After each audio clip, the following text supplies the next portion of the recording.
wonderful. I'm very excited to be here. Specifically because I spent the past 25 years of my life on the phone with the United States Postal Service. It's true. It's really true. The U.S. Postal Service, government organization, so inefficient it makes me think that Republicans could be right. They're not, but don't worry. But they could be, and I will watch that agency burn.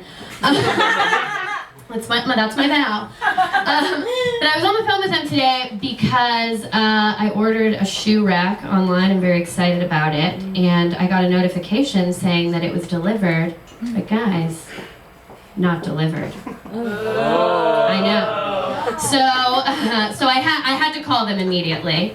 And I knew that it was going to be a good call because before I had even finished dialing, I was already furious. Like, by the time it got to press 1 for English, I'm crying. By the time I finally get the guy on the phone, it's just an untenable emotional situation. I'm completely.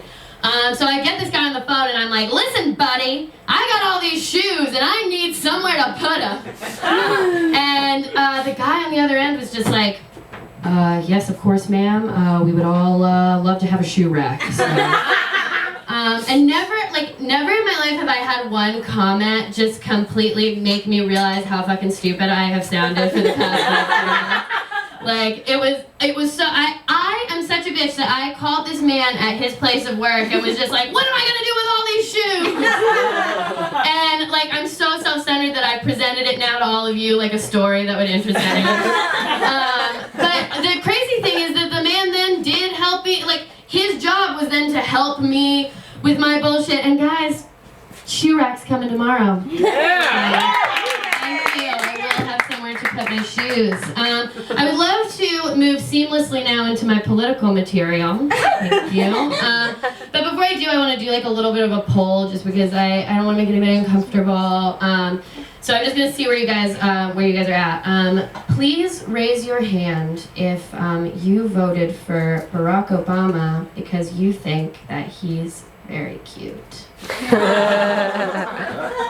100% yes. Exactly what I expected when I do the joke in this part of the country, you know what I mean?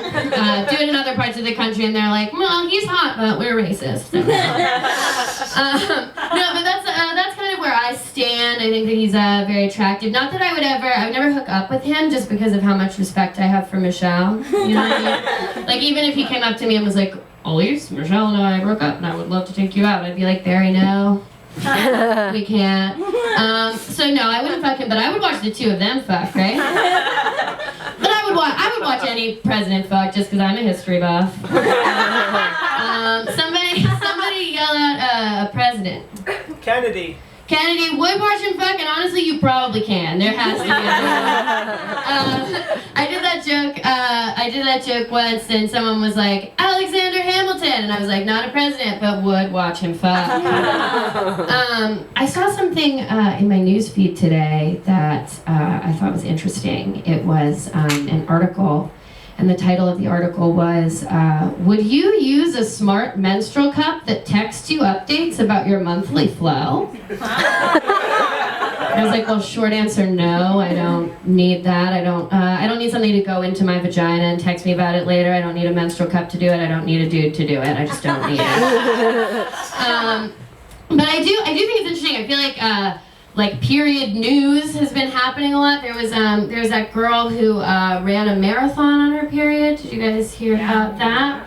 Right? There are a lot of articles about her saying how like beautiful and brave she is, which pisses me off, not because she's not beautiful and brave. Every woman is beautiful and brave. Blog about it. But because like I've been free bleeding through stand-up shows for the past 3 years.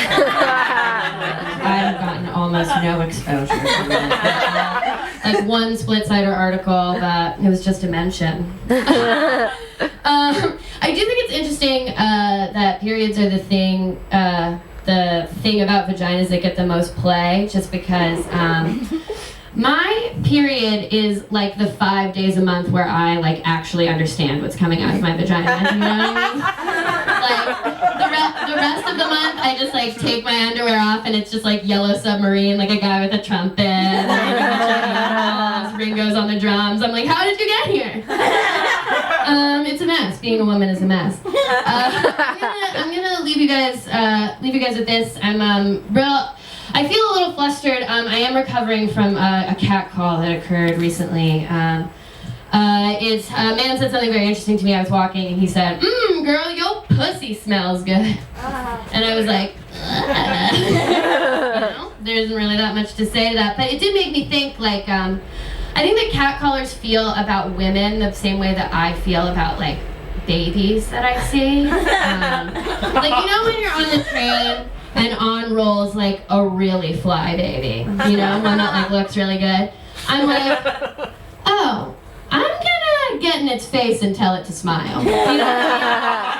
And I don't, like, really care what the baby is doing. Like, if it's with another baby, I'll do it to both of the babies. If I'm with my friends, we'll probably all do it to the baby, make it feel unsafe. You know what I mean? And in my defense, I don't think that the baby should be wearing a bare ear onesie with little feeties on it if it doesn't want me to say some shit. Like, I'm just trying to tell you that you're cute. Wasn't it the point? Like, I'm a woman, you're a baby, let's fucking do this thing. Alright, and then usually at this point, like, a parent gets involved, and I'm like, oh, didn't realize you already had a mom, I'll back up. And then I just, like, call the baby a bitch and call it a day. Guys, I'm Alise Morales.